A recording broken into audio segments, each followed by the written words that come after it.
नमस्कार दोस्तों, मैं सुरेंद्र प्रजापत, गांव गोगटिया, कछावतान, तहसील तारानगर, जिला चूरू का निवासी हूं। मेरे यूट्यूब और टेलीग्राम चैनल में आप सभी का अभिनंदन व स्वागत करता हूं। दोस्तों, अपन पढ़ रहे थे प्राचीन राजस्थान का इतिहास, लेवल ले रखा था आरएस तक की सभी भर्तियों में उपयोगी क्वेश्चन अपन पढ़ रहे थे। टपार्ट पढ़ रहे थे, यानी first grade, second grade, REET पटवार, राजस्थान पुलिस, एलडीसी, महिला सुपरवाइजर, वन रक्षक, कृषि पर्यवेक्षक, सभी भर्तियों में उपयोगी टिप्स अपन जान रहे थे। दोस्तों, मुझे आशा है कि आपको क्लास पसंद आ रही होगी।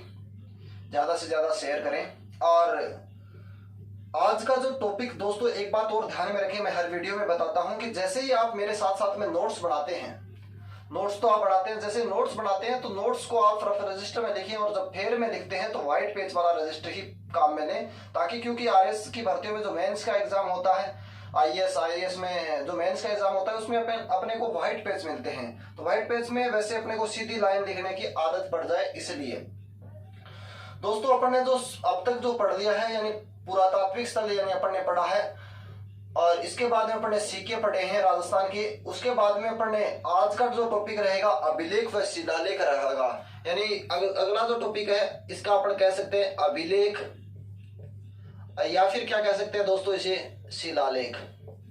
शिलालेख तो ये दोस्तों आपको ध्यान रहे कि आज अपना टॉपिक जो चल रहा है ये अभिलेख और शिलालेख है। इन अभिलेख और शिलालेख को मैंने 3 भागों में विभाजित कर दिया, यानी प्रारंभिक अभिलेख, मध्यकालीन अभिलेख, और इसके बाद में किसी शासक की यशोगाथा के रूप में इसको बांट दिया। तो दोस्तों प्रारंभिक अभिलेख है, वो प्रारंभिक अभिलेख में अपन ये कहते हैं कि इसकी भाषा संस्कृत है।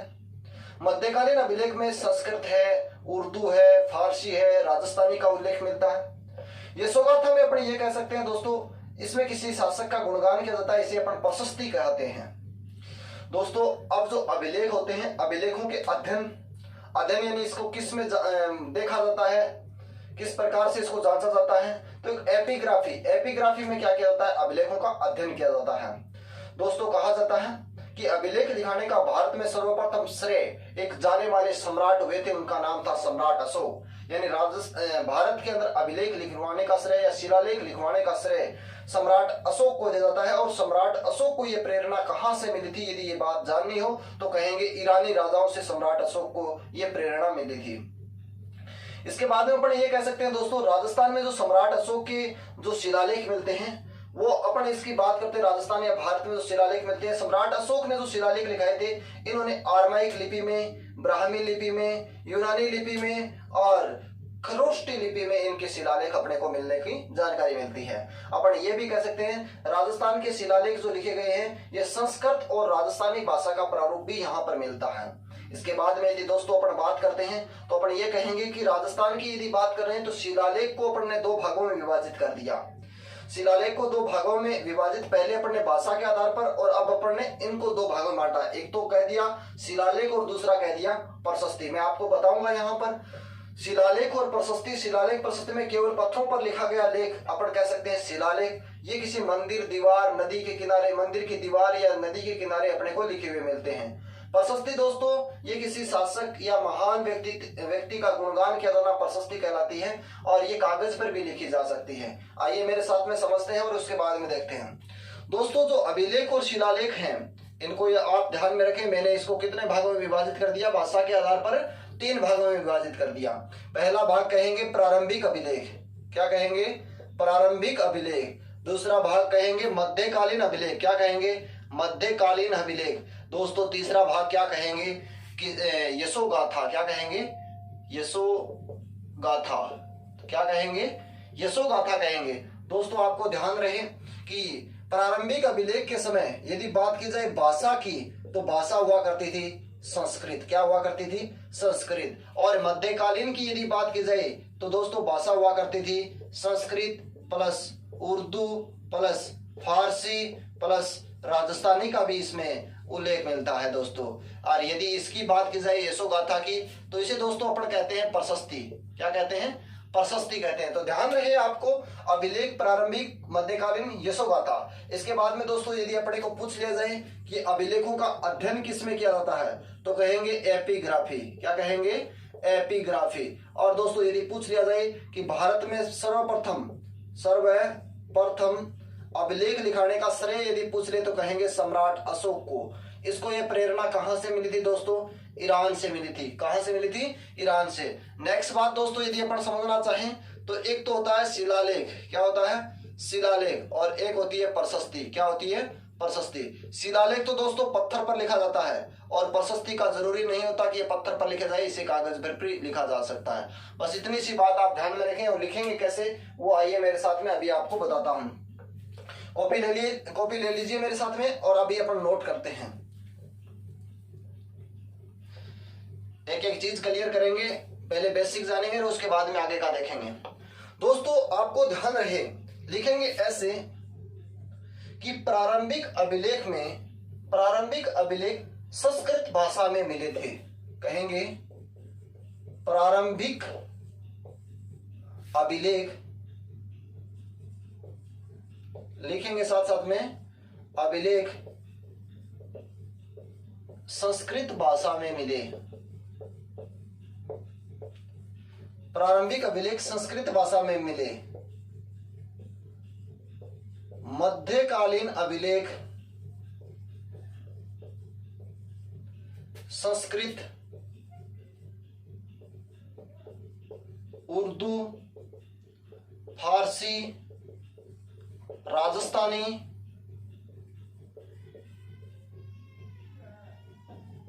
आदि भाषा में मिले। दोस्तों आपको ध्यान रहे कि इसके बाद में यदि बात करते हैं, किसी शासक की यशोगाथा को प्रशस्ति कहा जाता है। नेक्स्ट लिखेंगे किसी शासक या महान व्यक्ति का गुणगान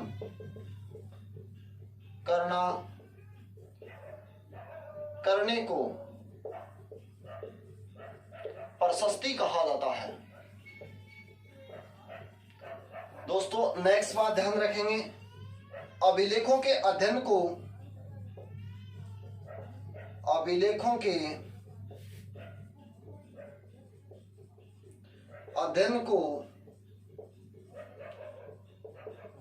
एपिग्राफी कहते हैं। साथ साथ में नोट करते रहिए, फिर समझा दूंगा एक बार फिर से। भारत में सर्वप्रथम अभिलेख या शिलालेख लिखवाने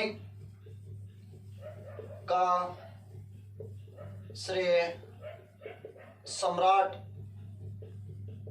अशोक को दिया जाता है, और इन्हें यह प्रेरणा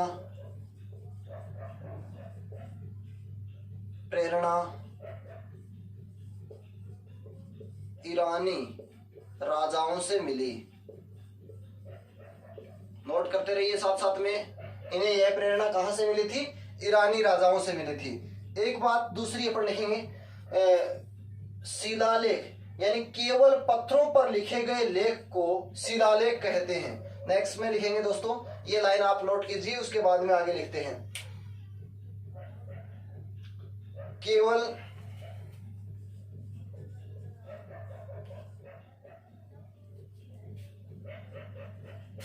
पत्थरों पर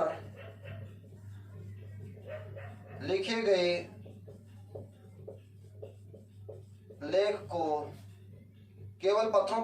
लेख को शिलालेख कहा जाता है। शिलालेख कहा जाता है। ये दोस्तों मिलते कहां से हैं? ये किसी मंदिर, तालाब, कुआं, बावड़ी के पास से प्राप्त होते हैं। ये किसी मंदिर,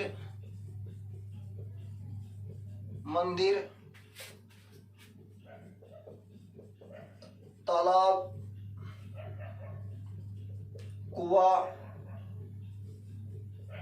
बावड़ी के पास से प्राप्त होते हैं या प्राप्त हुए। एक बात दोस्तों और ध्यान रहे, यानी अपन कह सकते हैं किसी शासक, वैसे तो अपन ने लिख ली किसी शासक या किसी महान व्यक्ति का गुणगान किया जाना प्रशस्ति कहा जाता है। नेक्स्ट बात यहां नोट कर लेते हैं, प्रशस्ति जरूरी नहीं है पत्थर पर ही लिखी जाए, प्रशस्ति को कागज पर ही लिखा जा सकता है। प्रशस्ति को कागज पर ही लिखा जा सकता है।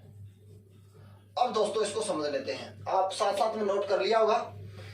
अभिलेख जो है यानी प्रारंभिक अभिलेखों की जो भाषा की बात करें, कौन सी भाषा में मिले थे? संस्कृत भाषा में मिले थे। मध्यकालीन अभिलेख हैं जो संस्कृत, उर्दू, फारसी, राजस्थानी भाषा में मिले थे। किसी शासक या महान व्यक्ति का गुणगान करने को क्या कहते हैं दोस्तों? प्रशस्ति कहा जाता है। अभिलेखों के अध्ययन को क्या कहते हैं दोस्तों? एपिग्राफी कहा जाता है। भारत में सर्वप्रथम अभिलेख लिखाने का श्रेय किसे दिया जाता है दोस्तों? सम्राट अशोक को दिया जाता है। इनको ये प्रेरणा कहां से मिली थी? कहेंगे ईरानी राजाओं से इनको ये प्रेरणा मिली थी। केवल पत्थरों पर लिखे गए लेख को क्या कहते हैं दोस्तों? शिलालेख कहा जाता है। और ये कहां से मिलते हैं? तालाब, कुआं, बावड़ी। प्रशस्ति को कहां पर लिखा जा सकता है? कागज पर ही लिखा जा सकता है। दोस्तों ये जानकारी हमें यहां से मिलती है। इसका स्क्रीनशॉट लीजिए और आगे बढ़ते हैं।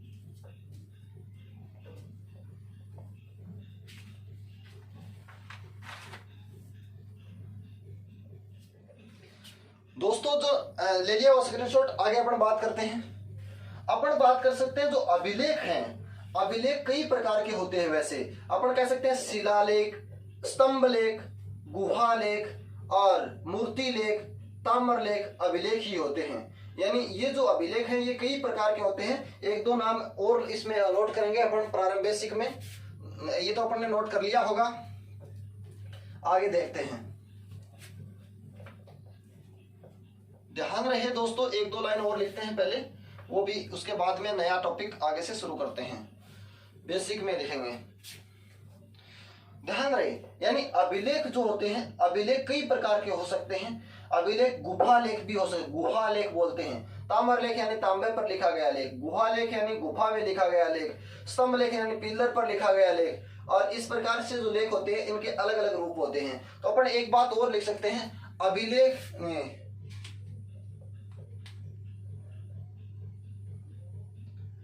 अभिलेख जैसे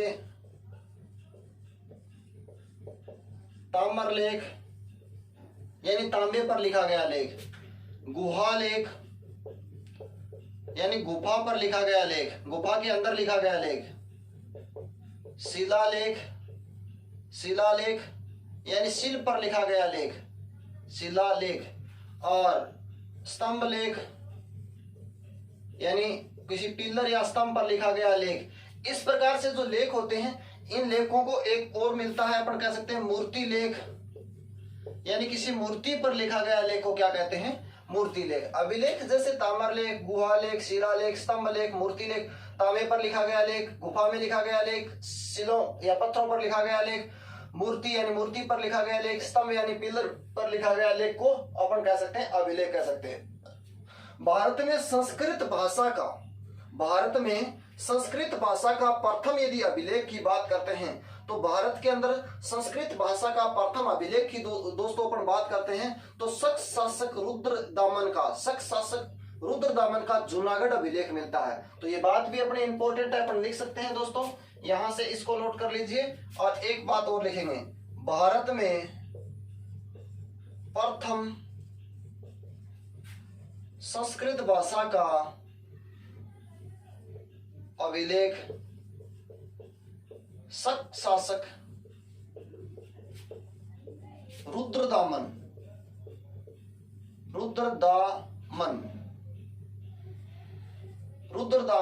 का जूनागढ़ अभिलेख है।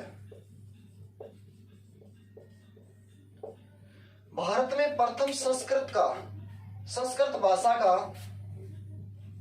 भाषा लिखेंगे, संस्कृत भाषा का अभिलेख शक शासक रुद्रदामन का जूनागढ़ अभिलेख है दोस्तों। इसका स्क्रीनशॉट लीजिए और आगे बढ़ते हैं।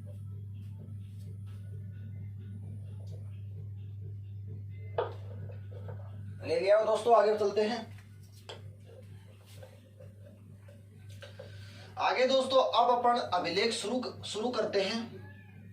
सबसे पहले जो अभिलेख की चर्चा करते हैं वो अपने पास में अभिलेख आता है। आज अपन 2 अभिलेखों की चर्चा करेंगे। अगला जो अभिलेख की चर्चा कर रहे हैं वो अपने पास में अभिलेख आ रहा है गोसुंडी शिलालेख या गोसुंडी अभिलेख, यानी नाम लिख देते हैं सबसे पहले, यानी कौन सा आ रहा है पहले इसको समझेंगे।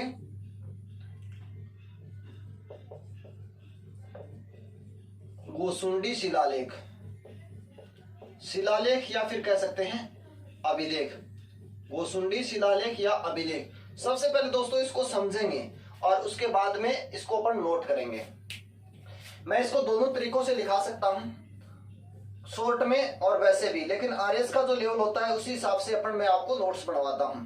सबसे पहले दोस्तों यदि बात ध्यान में रहे आपको गोसुंडी शिलालेख के बारे में, तो इसमें अपन कह सकते हैं स्थान पड़ता है गोसुंडी गांव चित्तौड़गढ़ में। स्थान कहाँ पड़ता है? गोसुंडी गांव चित्तौड़गढ़ के अंदर पड़ता है। यदि इसकी बात की जाए दोस्तों भाषा की, तो भाषा इसकी संस्कृत है। लिपि की बात की जाए तो ब्राह्मी लिपि में लिखा गया है। समय काल की बात की जाए तो 2री शताब्दी ईसा पूर्व का या 2य शताब्दी ईसा पूर्व का माना जाता है। या दोस्तों इसकी अपन बात करें खोजकर्ता की, तो डॉक्टर अपन कह सकते हैं कवि राजा श्यामल दास इसकी खोज करता है।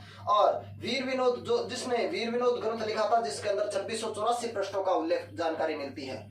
कवि राजा श्यामल दास के बारे में कहा जाता है ये मेवाड़ के 3 महाराणाओं की सेवा करते हैं। पहला शंभू सिंह, दूसरा सज्जन सिंह, तीसरा कहते हैं कि फतेह सिंह जी था। अब उल्लेख जानकारी यही मिलती है गोसुंडी शिलालेख को किसने खोजा था? कवि राजा श्यामल दास ने खोजा था। अब दोस्तों अपन कहते हैं इसको पढ़ा किसने था? डॉक्टर भंडारकर ने पढ़ा था। Doctor DR. भंडारकर ने इस शिलालेख को पढ़ा था, ऐसी जानकारी मिलती है। दोस्तों वर्तमान में ये कहां पर है? वर्तमान में उदयपुर संग्रहालय के अंदर स्थित पड़ा है। अपन इससे जानकारी क्या क्या मिलती है? तो यहाँ पर अपन कह सकते हैं यहाँ पर गजवंशी शासक पारस्परी के पुत्र सर्वताल द्वारा अश्वमेघ यज्ञ करने का प्रमाण मिलता है। और यहीं से विष्णु मंदिर की 4 द्वारी का उल्लेख मिलता है। और यहीं से राजस्थान में वैष्णव या भागवत संप्रदाय का सबसे प्राचीनतम अवशेष प्राप्त होते हैं। और अपन इसी के बारे में कह सकते हैं कि ये गोसुंडी शिलालेख है, कहां पर है? चित्तौड़गढ़ में है। तो इतनी बातों की अपन यहाँ पर पहले बेसिक चर्चा करते हैं, उसके बाद में बात करते हैं। सबसे पहली बात दोस्तों समझिएगा, यानी सबसे पहली बात ये है कहां? तो कहेंगे गोसुंडी गांव में। कहाँ कहेंगे? गोसुंडी गांव में। बढ़िया तरीके से नोट कर लीजिए मेरे साथ में। मैं आपको सबसे पहले ये समझाता हूँ और उसके बाद में उसको लिखते हैं। यानी पूछ लिया जाए अपने को ये है कहाँ, तो कहेंगे गोसुंडी गांव। यानी इसका स्थान कहाँ पर है दोस्तों? स्थान कहेंगे गोसुंडी गांव। क्या कहेंगे? गोसुंडी गांव। कहाँ पर है? गोसुंडी गांव में। दोस्तों ध्यान रहे गोसुंडी गांव कहाँ पड़ता है दोस्तों? चित्तौड़गढ़ में पड़ता है। कहाँ पड़ता है? चित्तौड़गढ़ में पड़ता है गोसुंडी गांव। नेक्स्ट दोस्तों बात ध्यान में रहे आपको कि ये जो शिलालेख है गोसुंडी गांव, इसकी यदि बात की जाए भाषा की, यानी ये तो था स्थान, अब बात किसकी करें? भाषा। तो क्या मिलेगी? संस्कृत मिलेगी। कौन सी मिलेगी? संस्कृत। यदि बात की जाए लिपि की, तो दोस्तों क्या मिलेगी? ब्राह्मी मिलेगी। क्या मिलेगी? ब्राह्मी लिपि में लिखा हुआ मिला था। यदि दोस्तों बात की जाए इसकी खोज की, तो कहेंगे किसने खोजा था? खोजा किसने था? तो कहेंगे कवि राजा श्यामल दास। क्या कहेंगे? कवि राजा श्यामल दास जी। कवि राजा श्यामल दास जी ने इसे खोजा था। इन्होंने एक ग्रंथ लिखा था, उस ग्रंथ का नाम है वीर विनोद, जिसके ग्रंथ अपने को पेज मिलते हैं 2684 पृष्ठों का एक ग्रंथ मिलता है। दोस्तों यहीं से अपन कहते हैं कि पढ़ा किसने था? खोज तो लिया था, लेकिन पढ़ा किसने? तो पढ़ा था कहेंगे doctor DR. Bhandarkar. Doctor DR. Bhandarkar ने पढ़ा था। दोस्तों इसकी यदि बात की जाए समय काल की, ये कब का है? समय काल की बात की जाए तो कहेंगे 2री शताब्दी ईसा पूर्व। 2री शताब्दी ईसा पूर्व का माना जाता है। यहीं से अपन इसकी बात करते हैं। यदि वर्तमान स्थिति दोस्तों जाने इसकी कि वर्तमान में कहां पर है, तो कहेंगे उदयपुर संग्रहालय में है। कहां पर है? उदयपुर संग्रहालय में है। यदि दोस्तों इसकी जानकारी की चर्चा की जाए तो यहां से अपन कह सकते हैं गजवंशी शासक था एक। कौन से वंश का? गजवंशी शासक कौन था? गजवंशी शासक था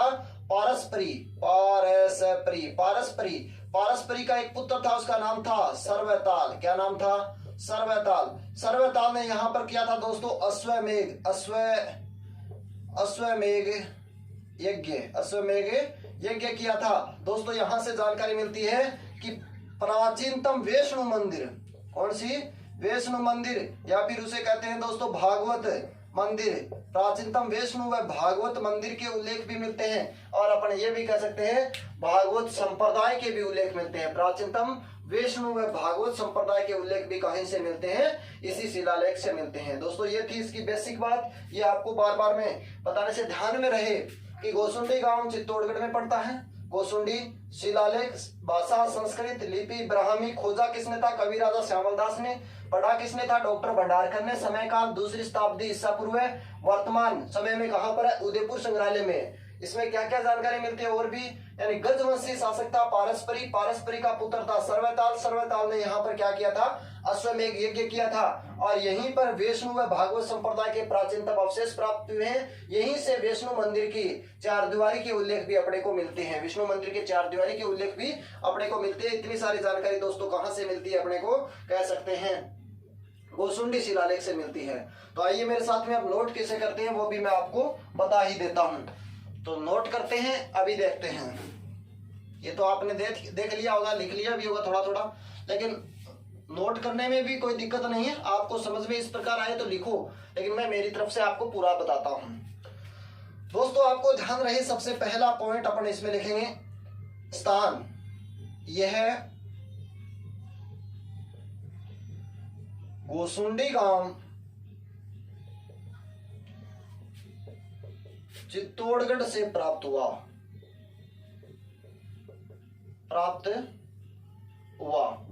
वर्तमान में यह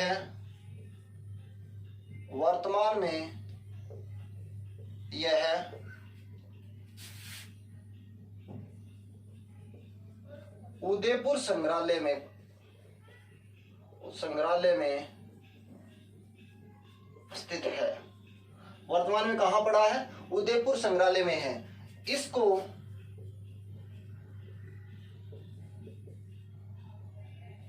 कवि राजा श्यामलदास ने खोजा। इसको कवि राजा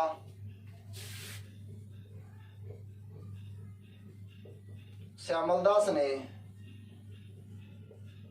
खोजा और डॉक्टर भंडारकर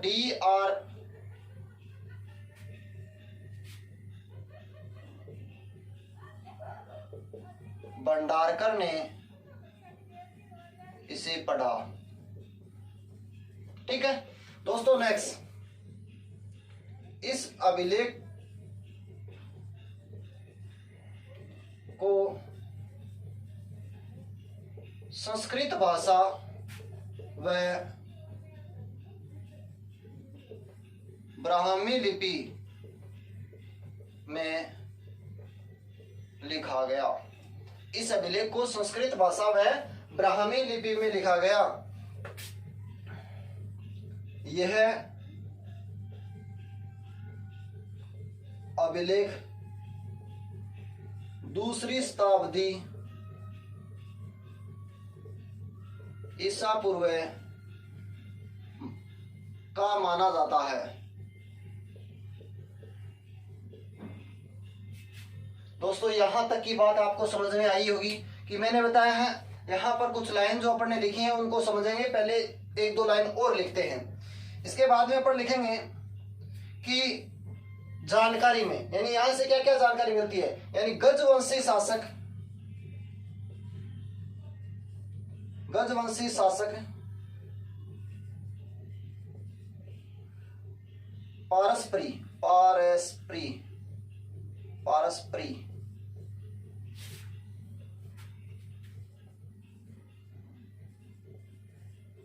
पारस्परी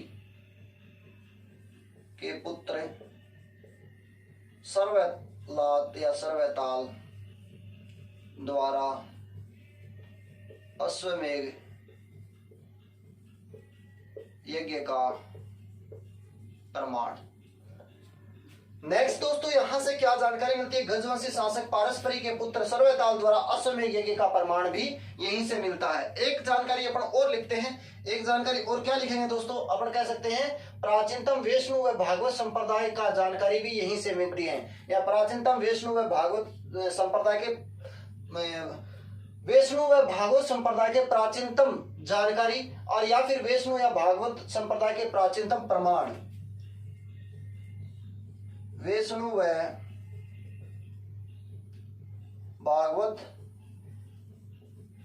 संप्रदाय के प्राचीनतम प्रमाण यहीं से मिले। वैष्णव और एक बात अपन और भी कह सकते हैं दोस्तों, यदि लिखना चाहे तो लिख सकते हैं, वैष्णव मंदिर की चार दीवारी का उल्लेख।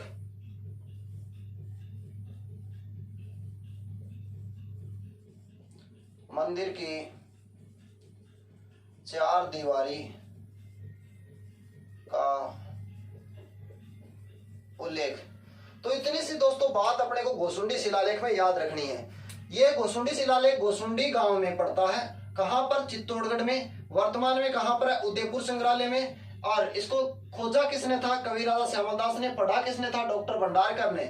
इस अभिलेख में भाषा कौन सी है? संस्कृत। लिपि कौन सी है? ब्राह्मी। यह कौन सी शताब्दी? दूसरी शताब्दी ईसा पूर्व है। और गजवंशी शासक पारस्परी के पुत्र सर्वताल द्वारा अश्वमेध, कौन सा? अश्वमेध यज्ञ करने का प्रमाण मिलता है। इसमें वैष्णव व भागवत संप्रदाय, वैष्णव व भागवत संप्रदाय के प्राचीनतम प्रमाण भी मिलते हैं। वैष्णव मंदिर की चार दीवारी का उल्लेख भी यहीं से मिलता है। ऐसी जानकारी दोस्तों मिलती है गोसुंडी शिलालेख से। इसका स्क्रीनशॉट लीजिए और आगे बढ़ते हैं।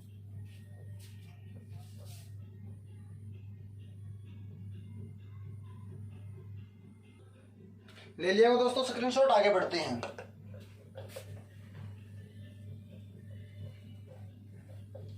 आगे देखते हैं दोस्तों अभी अगला शिलालेख।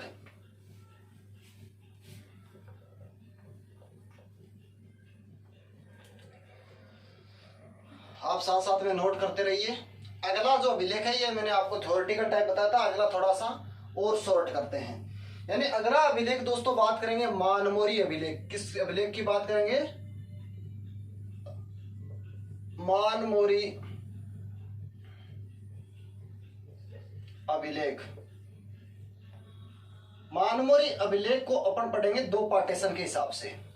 मेरे साथ साथ में नोट कर लेना, पहले मैं बताता हूं उसके बाद में आपको नोट करवाता हूं। तो दोस्तों यदि आपको ध्यान रहे मानमोरी अभिलेख, तो मानमोरी अभिलेख लगभग 713 ईस्वी के आसपास का माना जाता है। इसी अभिलेख को शंकर घटा अभिलेख के नाम से भी अपन जान सकते हैं, वो भी 713 ईस्वी का ही है। तो अपन इसी में पढ़ देते हैं, शंकर घटा अभिलेख भी इसी को मान लेते हैं। यह अभिलेख पुठोली गांव से मिला था। पुठोली गांव चित्तौड़गढ़ में पड़ता है। मानसरोवर झील की पाल से इस अभिलेख को प्राप्त किया गया था। यानी मानमोरी अभिलेख पुठोली गांव मानसरोवर झील की पाल से चित्तौड़गढ़ से प्राप्त किया गया था। इसकी जो भाषा है दोस्तों वो संस्कृत मिलती है। लिपि है जो ब्राह्मी मिलती है।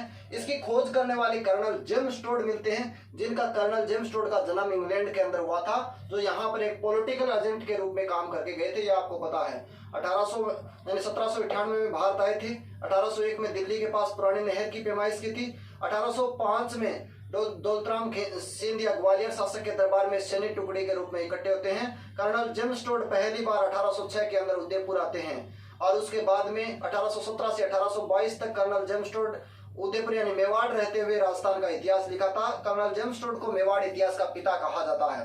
अब दोस्तों आगे बात करते हैं। इसकी भाषा संस्कृत, लिपि ब्राह्मी और खोजने वाला कर्नल जेम्स टोड। लेखक की यदि बात करते हैं दोस्तों, इसके लेखक का नाम है पुष्य, जो नाग भट्ट का पुत्र था। और इसके उत्कीर्णकर्ता की यदि बात करें तो कह सकते हैं यहाँ पर शिवादित्य नाम का एक आदमी था। यदि बात की जाए इससे यहाँ पर अपने को क्या क्या जानकारी मिलती है, यदि जानकारी की अपन बात करते हैं तो कहेंगे अमृत मंथन की कथा की जानकारी मिलती है। दूसरी सबसे बढ़िया बात, कर्नल जेम्स टोड इंग्लैंड जाते समय इसी शिलालेख को अपने साथ में लेकर गए थे और जहाज में वजन ज्यादा होने के कारण इसको कहां फेंक दिया था? समुद्र में फेंक दिया था। तो ये बात ध्यान में रहे कि कर्नल जेम्स टोड इंग्लैंड अपने साथ में शिलालेख ले जा रहे थे और रास्ते में ही समुद्र में फेंक दिया। ऐसा कौन सा शिलालेख है? कहेंगे मानमोरी शिलालेख। कौन सा? मानमोरी। यदि ऑप्शन में नहीं मिलता है तो कहेंगे शंकर घटा शिलालेख। दोस्तों यहीं से अपने को जानकारी मिलती है। चार मौर्य शासक महेश्वर और भीम, भोज और मान का उल्लेख मिलता है। यहीं से चार मौर्य शासक महेश्वर, भीम, भोज और मान का उल्लेख भी अपने को यहीं से मिलता है। अपन ये कह सकते हैं इसमें जो भीम था वो अवंतीपुर का राजा था। भीम कहाँ का राजा था? अवंतीपुर का राजा बताया जाता है। और उसके पुत्र भोज, भोज को सबसे पराक्रमी शासक माना जाता है। दोस्तों यहीं से भोज के पुत्र को, भोज का पुत्र मान था। मान को मानसरोवर झील का निर्माता माना जाता है। और यहीं से अपने को उल्लेख मिलता है, इससे पता चलता है कि यहाँ मौर्यों के अधीन भी चित्तौड़गढ़ रहा था, ऐसा उल्लेख मिलता है। या राजस्थान में चित्तौड़ का कुछ राज रहा, सॉरी चित्तौड़गढ़ में मौर्यों का कुछ वंशज रहा था, इसकी जानकारी हमें मिलती है। तो दोस्तों आइए अब बात करते हैं स्थान और एक एक चीज की अपन देखते हैं। सबसे पहले अपन देखेंगे इसी के अंदर मानमोरी शिलालेख। मानमोरी शिलालेख में सबसे पहले देखेंगे इसका स्थान कहाँ पड़ता है, ठीक है, ये अभिलेख कहाँ है। दूसरा अपन देखेंगे स्थान के बाद में अपन देखेंगे भाषा, क्या देखेंगे? भाषा।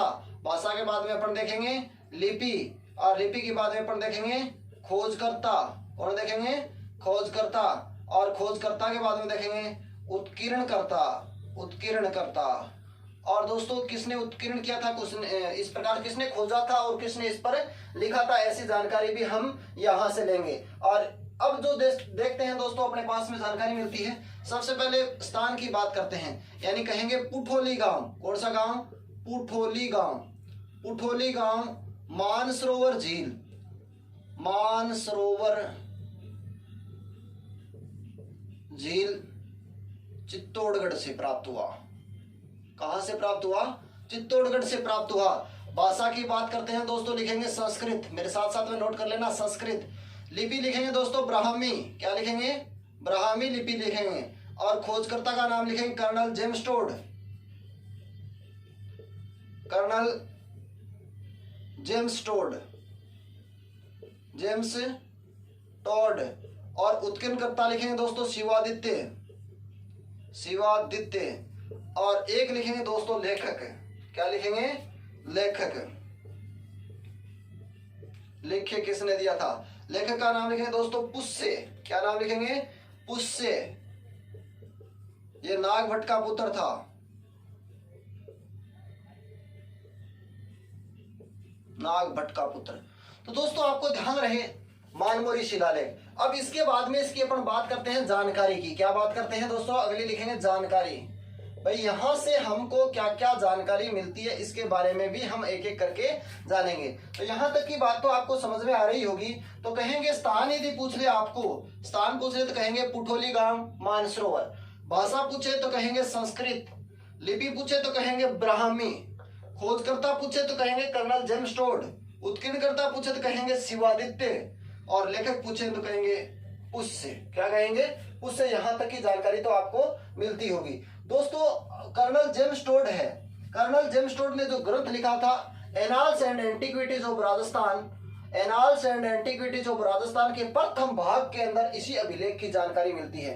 कर्नल जेम्स टोड के प्रथम ग्रंथ annals and antiquities of Rajasthan के प्रथम भाग में इस शिलालेख के बारे में जानकारी मिलती है, जो 1829 में प्रकाशित हुआ था। कर्नल जेम्स टोड ने 2 ग्रंथ लिखे थे।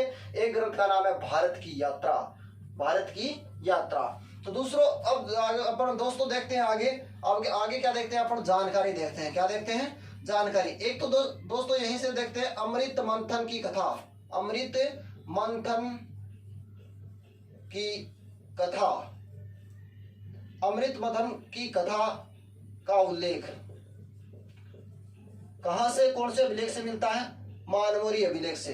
दूसरी दोस्तों अपन बात करेंगे, कहेंगे कर्नल जेम्स, यह इस अभिलेख को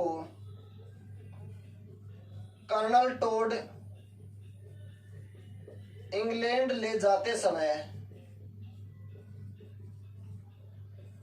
रास्ते में ही समुद्र में फेंक दिया। किसमें फेंक दिया? ऐसा कौन सा अभिलेख है जिसे कर्नल टोड इंग्लैंड ले जाते समय रास्ते में ही समुद्र में फेंक दिया था? नेक्स्ट अपन एक बात, वैसे तो इतनी बात है लेकिन एक बात और लिख सकते हैं, इससे 4 मौर्य शासकों की जानकारी भी मिलती है। कहेंगे इससे 4 मौर्य शासकों की जानकारी मिलती है। और 4 जो मौर्य शासक हैं उनकी जानकारी, यानी महेश्वर के बाद में भोज, महेश्वर के बाद में भीम के बाद में भोज के बाद में मान, यानी महेश्वर के बाद में भीम के बाद में भोज के बाद में मान। बस इतनी सी जानकारी अपने को पढ़नी है। यानी अपन कह सकते हैं दोस्तों मानमौरी अभिलेख में जानकारी में अमृत मंथन की कथा, कौन सी कथा? अमृत मंथन की कथा। इस अभिलेख को कर्नल टोड इंग्लैंड ले जा रहे थे, रास्ते में कहां फेंका था? समुद्र में फेंका था। इससे 4 मौर्य शासकों की जानकारी का उल्लेख मिलता है। एक तो महेश्वर, भीम, भोज और मान के अनुसार, यानी उल्लेख मिलता है कि भोज के पुत्र मान के अनुसार मानसरोवर झील का निर्माण भी राजा मान मौर्य ने करवाया था, ऐसी जानकारी हमें मिलती है। दोस्तों इसका स्क्रीनशॉट लीजिए और इसके बाद में आगे बढ़ते हैं, आप नोट कर लीजिए।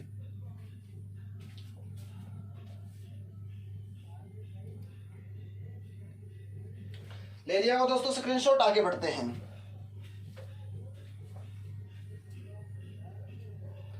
आगे अगला जो अभिलेख है दोस्तों, इस अभिलेख की अपन जानकारी लेते हैं। छोटा सा अभिलेख है, अभिलेख की जानकारी लेते हैं दोस्तों। यानी बडली या बरली का अभिलेख, यानी पहले मैं नाम लिख देता हूं, बडली या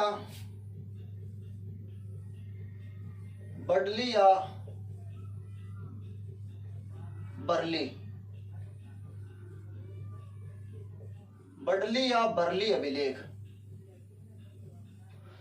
इसको भी अपन 2 पार्टीशन के हिसाब से पढ़ेंगे दोस्तों, ध्यान रहे आपको।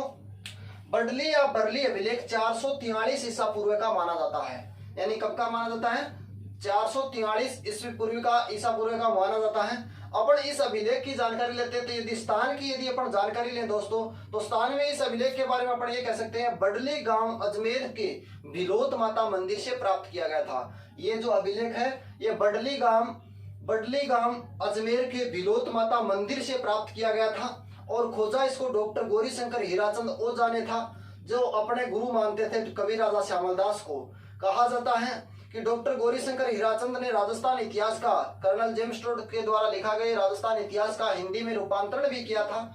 और इसने जो लिपि लिखी हुई थी वो लिपि मिलती है ब्राह्मी लिपि मिलती है और राजस्थान का सबसे प्राचीनतम अभिलेख इसे माना जाता है। वर्तमान के अंदर यह अभिलेख अजमेर संग्रहालय के अंदर रखा गया है। यहाँ से यदि दोस्तों अपन जानकारी लेते हैं तो एक अभिलेख है पिपारवा अभिलेख 487 ईस्वी के बाद भारत का प्राचीनतम अभिलेख है। यही अभिलेख यानी बडली या बरली का अभिलेख माना जाता है। पिपारवा अभिलेख 487 के बाद का अभिलेख यदि जाना जाए, यानी प्राचीनतम अभिलेख यदि जाने तो बडली या बरली का अभिलेख को ही माना जाता है। दोस्तों वर्तमान के अंदर यदि ये शिलालेख वर्तमान के अंदर इस अभिलेख की बात की जाए तो यह अभिलेख राजपूताना संग्रहालय में रखा गया है।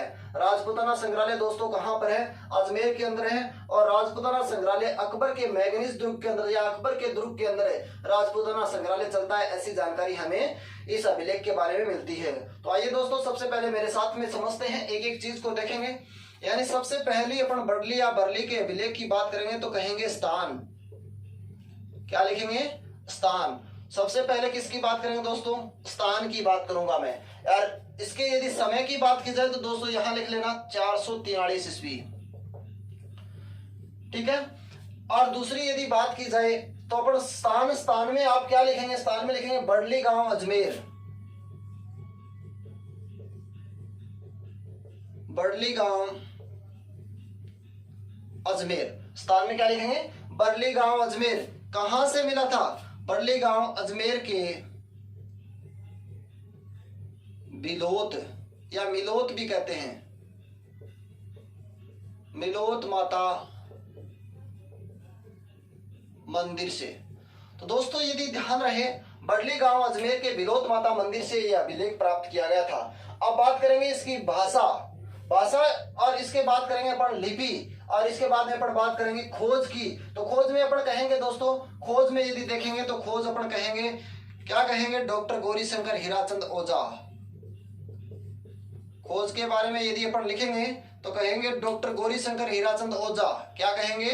डॉक्टर गौरीशंकर हीराचंद ओझा। डॉक्टर गौरीशंकर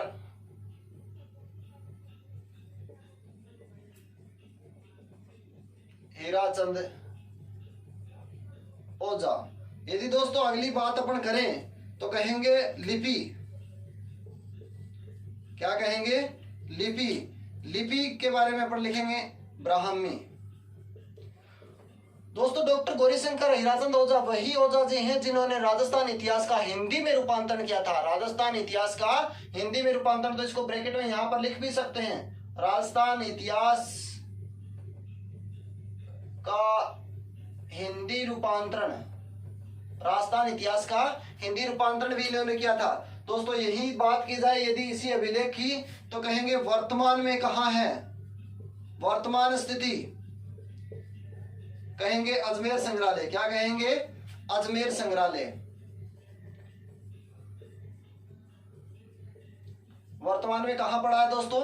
अजमेर संग्रहालय में पड़ा है। वर्तमान स्थिति में यह अभिलेख कहां पर है? अजमेर संग्रहालय। अजमेर संग्रहालय में कहां पर पड़ा है दोस्तों? ये बात यदि पूछ ली जाए तो अजमेर संग्रहालय में कहेंगे अजमेर संग्रहालय कहां चलता है, यानी अजमेर संग्रहालय कहां चलता है? कहेंगे राजपूताना संग्रहालय। राजपूताना संग्रहालय अकबर के दुर्ग। अकबर के दुर्ग में कहां चलता है? राजपूताना संग्रहालय अकबर के दुर्ग में यह संग्रहालय चलता है, अजमेर संग्रहालय। यदि यहीं से बात करें राजस्थान का सबसे प्राचीनतम अभिलेख यही है। नेक्स्ट लिखेंगे यह राजस्थान का सबसे प्राचीनतम अभिलेख है।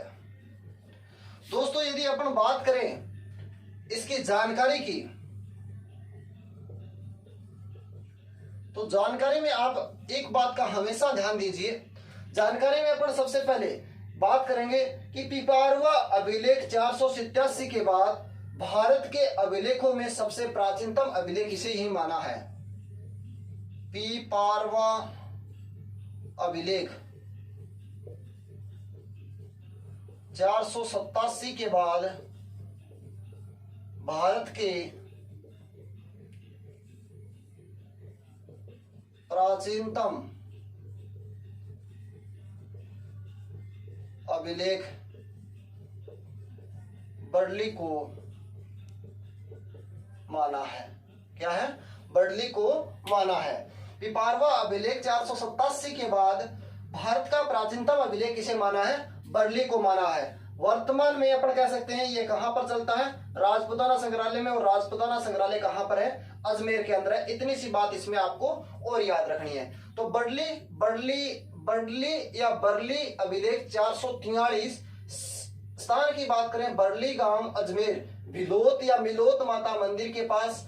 और खोज की बात करें डॉक्टर गौरीशंकर हीराचंद ओझा जिन्होंने राजस्थान इतिहास का हिंदी में रूपांतरण किया था। लिपि ब्राह्मी। वर्तमान स्थिति अजमेर संग्रहालय में। राजपूताना संग्रहालय या फिर कह सकते हैं अकबर के दुर्ग में कहां चलता है? अकबर के दुर्ग में कहां चलता है? अजमेर के अंदर। और यह राजस्थान का सबसे प्राचीनतम अभिलेख माना गया है। जानकारी में यदि बात करें पिपारवा अभिलेख 487 के बाद भारत का सबसे प्राचीनतम अभिलेख है माना गया है किसे? बर्ली के अभिलेख को। वर्तमान में यह अभिलेख अजमेर संग्रहालय में रखा गया है। ये बात वर्तमान स्थिति अपन ने यहाँ नोट कर दीजिए दोस्तों। अब इसका स्क्रीनशॉट लीजिए और आगे बढ़ते हैं।